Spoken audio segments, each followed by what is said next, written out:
The Joint Select Committee on Deficit Reduction, colloquially referred to as the Supercommittee, was a joint select committee of the United States Congress, created by the Budget Control Act of 2011 on August 2, 2011. This act was intended to prevent the sovereign default that could have resulted from the 2011 United States debt ceiling crisis. The objective of the committee was to develop a deficit reduction plan over 10 years in addition to the $917 billion of cuts and initial debt limit increase of $900 billion in the Budget Control Act of 2011 that avoided a U.S. sovereign default. The committee recommendation was to have been subject to a simple vote by the full legislative bodies without amendment. This extraordinary provision was included to limit partisan gridlock. The goal outlined in the Budget Control Act of 2011 was to cut at least $1.5 trillion over the coming 10 years, therefore bypassing congressional debate and resulting in a passed bill by December 23, 2011.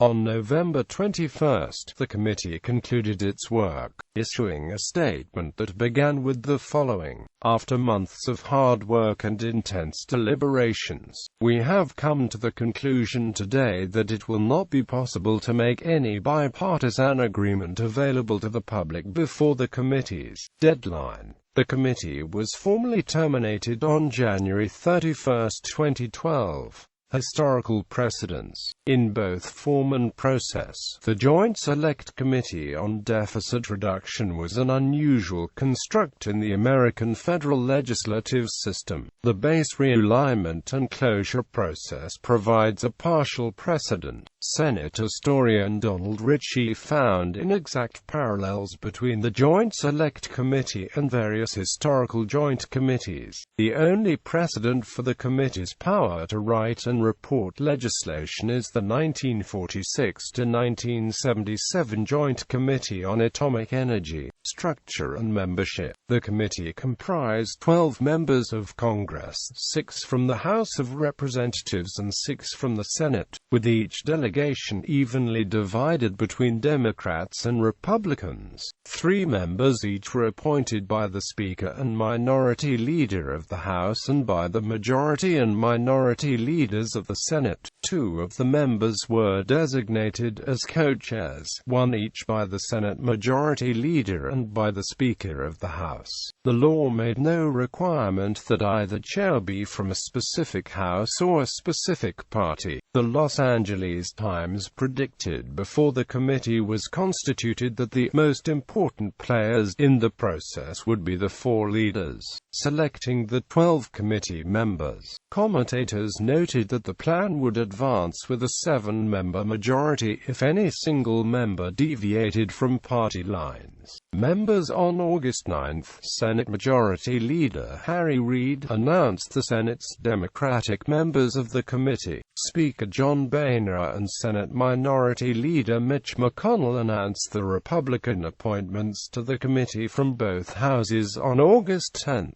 2011. House Minority Leader Nancy Pelosi announced her choices on the following day. Murray was serving as the Senate Democratic Conference Secretary, Chair of the Senate Committee on Veterans Affairs, and Chair of the Democratic Senatorial Campaign Committee. Hens Arling was Vice Chair of the House Committee on Financial Services, Chairman Emeritus of the Republican Study Committee, and House Republican Conference Chair. Kerry and Borky were each chairing standing Senate committees, members of the Senate Finance Committee, and were among the 10 most senior members of the U.S. Senate. Kill was Senate Minority Whip. Toomey was a member of the Joint Economic Committee.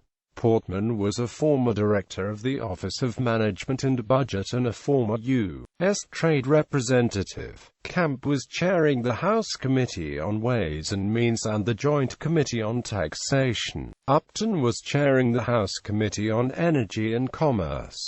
Clyburn was the third-ranking House Democrat. Becerra was the ranking member of the Ways and Means Social Security Subcommittee and was vice chair of the House Democratic Caucus. Van Hollen was the ranking member of the House Budget Committee and had formerly chaired the Democratic Congressional Campaign Committee. Baucus, Becerra, Cam, and Hensarling had served on the National Commission on Fiscal Responsibility and Reform. All four had voted against the Simpson-Bowles plan that emerged from the committee. Operation. The Budget Control Act increased the debt ceiling by $400 billion in August 2011.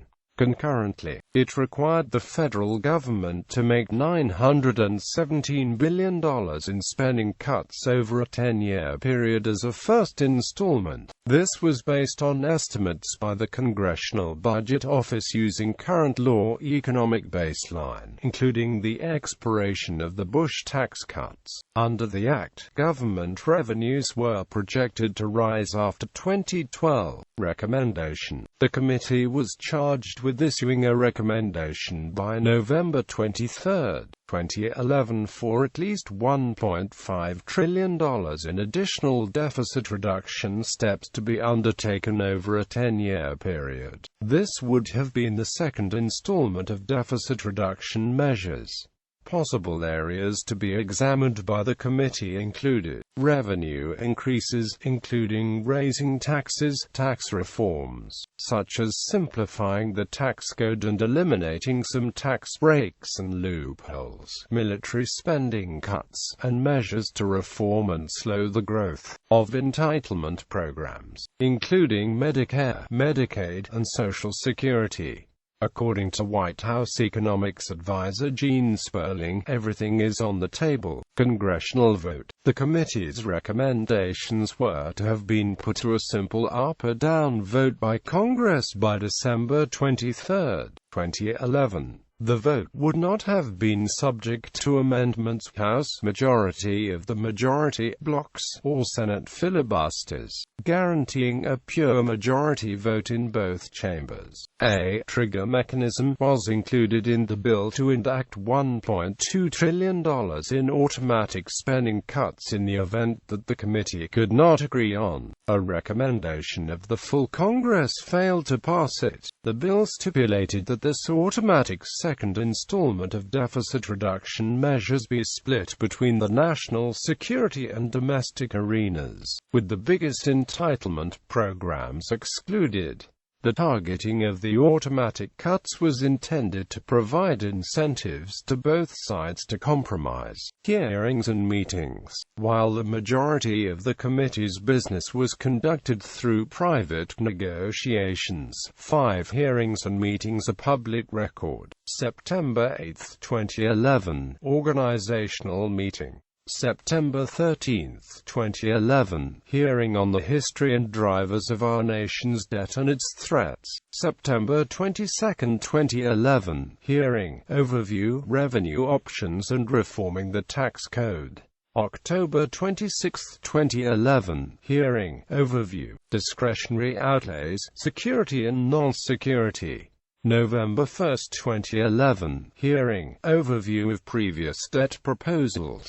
Debate over merit. Support. Supporters believed that the prospect of imminent across-the-board spending cuts if the committee's measures were not adopted would be sufficiently distasteful to lawmakers to prompt them to act and to impart a strong incentive for bipartisan agreement. Representative Rob Andrews of New Jersey supported the idea as a way to avoid a default, although he expressed concerns that it would take too long for lawmakers to learn the nuances of Medicare and Medicaid with respect to intricate reimbursement formulas. Criticism of the committee arrangement included comments from lawmakers concerned by how rapidly the Budget Control Act legislation was put together. They objected to having little time to review the rules by which the committee would operate. and to the lack of input on the mechanism from public hearings or debate. Legislators from both major parties expressed concern that the arrangement would usurp their authority to write and revise legislation. Presidential candidate Representative Ron Paul suggested that members of Congress might be under tremendous pressure to vote for the committee's recommendation regardless of its merit. Huffington Post critic R.W. Sanders described the committee as unelected, with power to effectively run our country and possibly issue budget cuts that would basically go unchallenged. Senator Bob Menendez predicted that the committee would become deadlocked with a stacked deck of members opposed to new revenues. An analysis in the New York Times described the committee as similar to other blue ribbon panels established during the past 70 years as a way to give political cover to policymakers to make unpopular changes. In most past cases, Congress has ignored the panel proposals or procrastinated enacting them. A future Congress could override any decisions made, since one Congress cannot bind another. A variety of watchdog groups, including Public Campaign and MoveOn.org, were concerned that lobbyists would influence the proceedings, and asked that lawmakers disclose meetings with lobbyists and refrain from political fundraising during the selection process. Standard & Poor's was pessimistic at the outset regarding the chance for serious fiscal reform. The agency downgraded the nation's credit rating from AAA to AA+, writing, The downgrade reflects our view that the effectiveness, stability, and predictability of American policy making and political institutions have weakened at a time of ongoing fiscal and economic challenges. Pessimistic about the capacity of Congress and the administration to be able to leverage their agreement this week into a broader fiscal consolidation plan that stabilizes the government's debt dynamics anytime soon.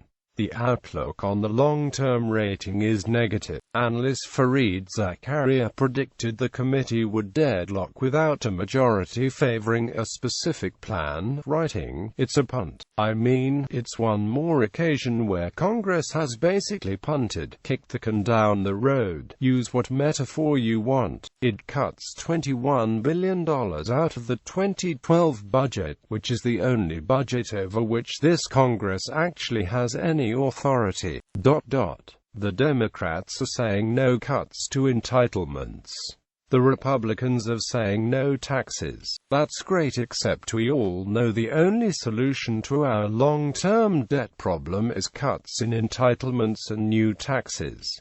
Impasse and failure. The initial proposal from the Democrats on the committee offered $3 trillion in deficit reduction, including $1.3 trillion in new revenue and $400 billion in Medicare savings, but was rejected on partisan lines for the level of tax increases. The Republican Toomey plan proposed $1.2 trillion in deficit reduction, including $300 billion in new revenue, but was rejected because it lowered the top marginal tax rate from 35% to 28%. The final agreement would have needed to undergo a 48-hour vetting period by the Congressional Budget Office before being presented to Congress. After financial markets closed on Monday, November 21, 2011, the committee issued a statement that it had failed to reach agreement. This failure, despite the extraordinary conditions under which the committee operated, was viewed by both sides as a missed opportunity and a triumph of political ideology over genuine leadership. An AWK International poll conducted November 11 to 13 reports that 19% of respondents would hold both parties responsible for failure to reach an agreement. 32% of respondents thought Democrats would have a greater responsibility, and 42% Republicans.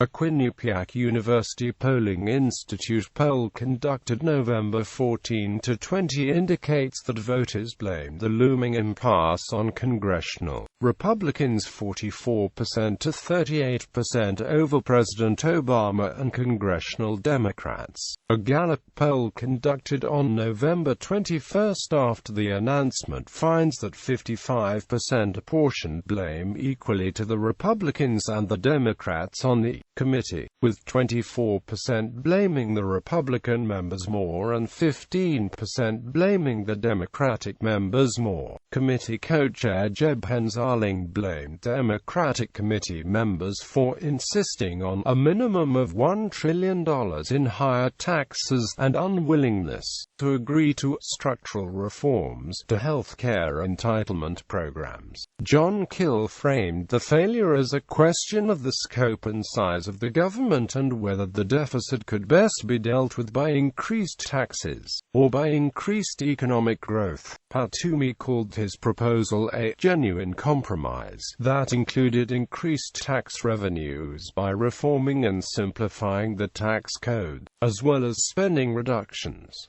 The Republican presidential candidates have each stated that deficit reduction should not include any tax increases. Phil Kerpen of Americans for Prosperity celebrated the impasse as preventing a poorly timed tax hike. Republicans have also criticized Obama for his hands-off approach. The president was out of the country during the final week of negotiations. Committee co-chair Patty Murray blamed Republican committee members for insisting that the wealthiest Americans and biggest corporations be protected from paying a penny more at the expense of the middle class. John Kerry put the blame on the Republican insistence on making tax cuts for the wealthiest Americans permanent, referring to the Bush tax cuts due to expire in 2013. Nancy Pelosi blamed Republican rejection of a balanced approach, and Harry Reid put the point of no compromise on the Republican proposal to privatize Medicare. Former Secretary of Defense William Cohen outlined the likely consequences of sequester to the defense budget, calling on congressional Republicans to choose between rigid anti-tax ideology and national defense. Aftermath, deficit reduction and the automatic cuts scheduled to take effect in January 2013 were viewed as likely to figure in the 2012 presidential election. President Obama stated that he would veto any attempt by Congress to cancel the $1.2 trillion sequester. These sequestrations figured prominently in the United States fiscal cliff discussions starting in 2012. U.S. financial markets largely anticipated the failure of the committee, leaving little room to fall following the announcement. The Dow was down 2.1% on the day of the announcement, and the Nasdaq and S&P 500 were each down 1.9%. Yield on 10-year Treasuries fell to 1.96% on increased demand for stable investments. Credit rating agencies maintained the projections for U.S. sovereign debt. Standard & Poor's affirmed their AA+ rating. The agency had downgraded the country's credit rating in August 2011, citing congressional resistance to new revenue measures and fears that the tax cuts of 2001 and 2003 might not be allowed to expire. Moody's affirmed a rating of AAA with a negative outlook. Fitch Ratings affirmed its AAA rating but revised their outlook to negative, citing declining confidence that timely fiscal measures necessary to place U.S. public finances on a sustainable path will be forthcoming. Following the announcement that the committee had failed to reach agreement, a group of government watchdog organizations posted an open letter to President Obama and ranking members of Congress calling for the release of committee working documents. It argues that the proposals could serve the public interest by providing a basis for public debate going forward. The group comprised Taxpayers for Common Sense, the Project on Government Oversight, the Sunlight Foundation, the Center for Responsive Politics, Citizens Against Government Waste, the Heartland Institute, and Citizens for Responsibility and Ethics in Washington. Except for the 5 public hearings, the committee proceedings comprising the majority of the negotiations and counter-offers will remain sealed for 20 years under current rules.